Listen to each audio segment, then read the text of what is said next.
Orang itu menjadi kikir itu karena nganggap hidup itu lama dan uang itu penting. Kalau zaman Nabi itu sederhana kalau melihat hidup. Pernah suatu saat Nabi itu punya jatah makan karena Nabi itu hidupnya juga pas-pasan. Jadi Nabi itu unik. Beliau di satu sisi kaya raya, bisa ngurmat Abu Hurairah, Ammar, Suhaib, Ashabu Sufa itu dirawat Nabi semua. Itu kan kaya, bisa ngerawat sekian orang. Tapi di sisi yang lain untuk pribadinya beliau miskin. Kadang nggak bisa makan hari itu. Tapi di saat yang sama bisa merawat Ahlus Sufa. Jadi keliru kalau orang hanya cerita Nabi itu miskin, untuk makan dirinya aja susah. Itu keliru. Kelirunya kalau tidak diteruskan, tapi Nabi mampu menghidupi Ahlus Sufa.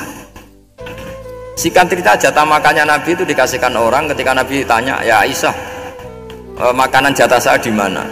Oh ya Rasulullah, tadi ada orang minta tak kasihkan, maka makanan itu habis. Apa kata Nabi? Kamu salah Aisyah. Yang kamu kasihkan itu justru yang masih. Ya, yang kamu kasihkan itu justru yang masih.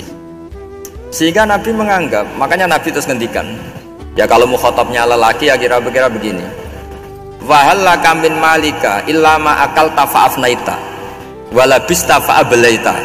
Terus tanya wa tasaddaqta fa abqaita, kata Nabi. Harta kamu ya kamu makan kemudian ke WC jadi kotoran, atau punya pakaian mewah nanti rusak, wa tasaddaqta fa abqaita. Ada yang kamu sedekahkan yaitu yang abadi sampai akhir. Sehingga banyak pengusaha yang mencintai saya setelah tak ajari hadis itu, misalnya punya uang 1 miliar karena dia spekulan atau pedagang rawan bangkrut, disedekahkan ke masjid 50 juta, yaitu yang abadi. Jadi kalau suatu saat bangkrut, dia masih punya uang 50 juta di akhirat. Jadi Nabi itu mengajari sedekah itu apa? Ya sedekah itu pengabadian uang. Kalau kita kan enggak, bilang sedekah itu nguras uang. Itu pikirannya setan dan pikirannya orang Islam. Itu cara berpikir setan, bukan cara berpikir umat apa?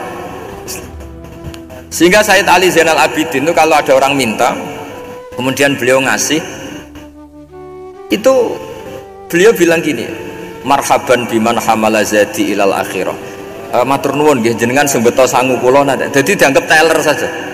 Orang yang minta uang beliau itu dianggap tukang nyatet bank ini. Karena sudah ditabungkan, ya sudah.